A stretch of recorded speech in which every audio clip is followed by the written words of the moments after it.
여러분 안녕하십니까, 진성호입니다. 화천대유 대주주이자 이번 대장동 특혜 의혹 사건의 가장 핵심 인물 김만배가 어제 극단적 선택을 시도했다는 보도가 잇따랐습니다. 그런데 김만배의 이 극단적 선택, 좀 의문의 현장이 한두 개가 지금 아닙니다.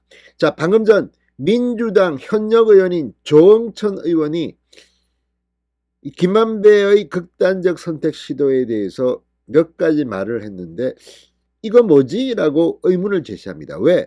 극단적 선택을 했다면 변호사에게 연락해서 또 이렇게 병원으로 간다?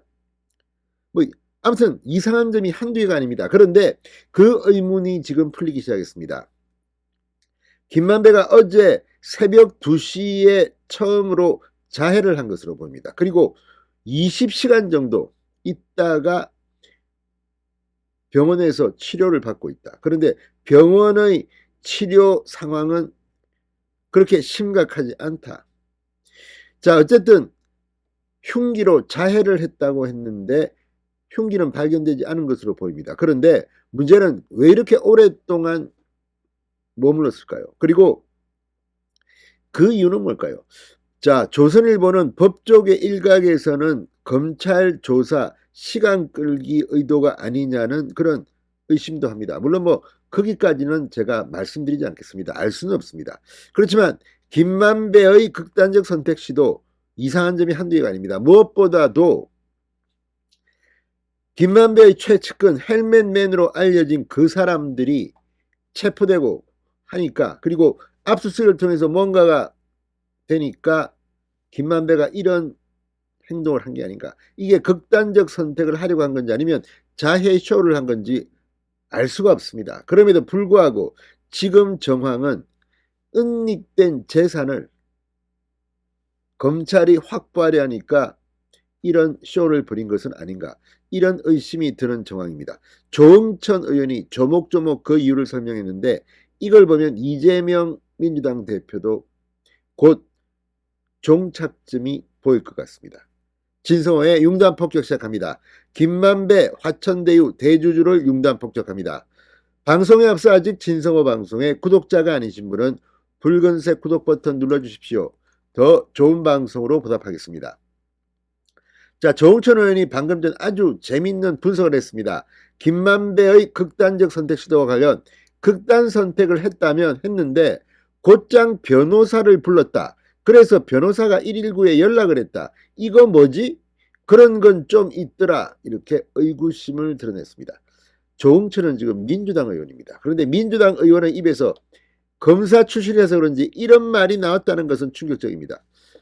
이건 뭐지? 이 뭐지 진짜? 왜 극단적 선택을 했는데 변호사를 곧장 부르고 119에 연락하고 쇼냐? 뭐 이런 뉘앙스로 들립니다만, 자, 조응천 의원 오늘 CBS 라디오 김현정의 뉴스쇼에 나와 아침에 일어나서 밤새 뉴스를 확인하다가 보고 깜짝 놀랐다. 그러니까 극단적인 선택을 하다가 금방 후회를 하고 그걸 단념해 했던 건지, 아니면 극단적인 선택을 하려는 그런 그림을 보여주려고 했던 건지, 그래서 이거 뭐지라는 그런 생각이 들더라고 부연 설명했습니다. 그러니까 극단적 선택을 하다가 금방 후회를 한 건지, 아니면 아예 극단적 선택을 하려는 그런 그림을 보여주려고 쇼를 한 건지 모르겠다. 이런 말이 민주당 의원 입에서 나온 겁니다. 자, 검찰은 이재명 대표에게 직접 이 모든 걸 다 알았고 또 그 이익을 향유했고 또 선거에도 이용했고 또 직업 자금으로 선거 같은 데서 쓰기도 했고, 이런 직접 관련성을 어떻게든 연결을 시키고 싶어 하겠죠. 그런데 정진상, 김용 이 두 측근들은 처음에 부인하다가 진술 거부, 묵비권 행사하면서 진술로는 막힌 상태고, 또 직접적인 물증이 지금 나오지 않고 아주 좀 희미한 방정이라고 할 만한 것들만 조금씩 나오는, 그래서 직접 입증이 제대로 안 되는데, 그러면 남욱, 유동규는, 남욱은 김만배를 통해서 또 유동규는 정진상, 김용을 통해서 이 대표와 일을 도모했다고 했다라고 보면 검찰이 보기에 결국은 넘어야 될 산은 정진상, 김용 그리고 김만배라고 분석했습니다. 그러면서 이 제일 약한 고리인 김만배를 돌파하자는 것이다. 그러면 김만배는 왜 남욱 유동규와는 다른 진술을 하고 저렇게 끝까지 버티고 있는가? 지금 이 재판이 끝나고 형을 살게 있으면 살고 나오면 어쨌든 수천억에 달하는 그런 돈이 재산이 남아있다. 그러면 나는 그 돈만 지키면 된다라는 게 있기 때문에 검찰은 그렇다면 당신 사법 절차가 다 끝나면 땡전 한 푼 안 남게 해주겠다. 그럼 어떡할래? 그래도 너 당신 그렇게 계속 버틸래?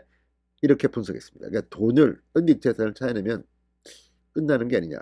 범죄수익 환수, 기소 전 압수하는 거 그런 절차에 지금 자꾸 들어가면서 그저께인가 3명이 체포를 했다는 것, 그분들을 최근에 혐의를 검찰이 알게 된 것 같지는 않고 훨씬 전에부터 알았던 것 같은데 갑자기 기소 전 추징하고 3명 측근들을 체포하고 압수수색 10여 군데 하고 이렇게 대대적으로 나서는 거는 다 털어버리겠다. 당신 사법 절차가 다 끝나면 알거지를 만들어 주겠다는 그런 시그널이다. 이렇게 지적했습니다. 중요한 말입니다.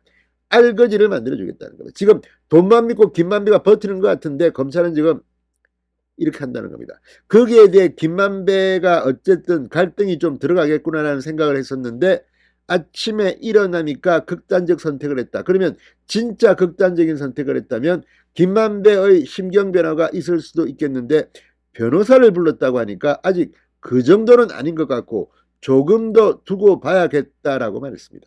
조응천이 이 정도만 알면 검찰은 이제 김만배의 숨은 재산을 다 찾아내겠다. 알거지로 만들어버리겠다. 이걸 김만배는 제일 무서워하는 것 같다는 생각이 듭니다. 자, 그리고 김만배의 행적이 이제 드러나기 시작했습니다. 자, 조선일보에 따르면 14일 새벽 4차례에 걸쳐 자해를 시도했지만 김만배의 상처는 깊지 않은 것으로 전해졌습니다. 자신의 변호사에게 연락해 자해 사실을 알렸고 이날 밤 김씨 상태를 염려한 변호사가 김씨와 직접 만난 후 119에 신고했다고 합니다. 아무튼 좀 조응천의 말 맞잖아. 이거 뭐지라는 의구심이 갑니다. 자, 김만배는 조선일보에 따르면 김만배는 지난 14일 오전 2시쯤 자신의 차 안에서 흉기로 가슴 부근에 2차례 자해를 시도한 것으로 알려졌고 오전 4시쯤 목 부위에도 2차례에 걸쳐 자해를 했지만 상처는 깊지 않다고 합니다. 자, 아무튼 이걸 보면 지금 김만배의 극단적 선택 시도인지 자해 시도인지 아니면 쇼인지는 모르지만 아무튼 이런 일이 지금 벌어지고 있습니다. 국민의힘은 지금 이재명 주변에서는 왜 이렇게 극단적 시도가 많은지 의문을 제기하고 있습니다. 조응천 의원 말이 상당히 흥미가 갑니다. 진성호의 융단 폭격이었습니다. 여러분 감사합니다.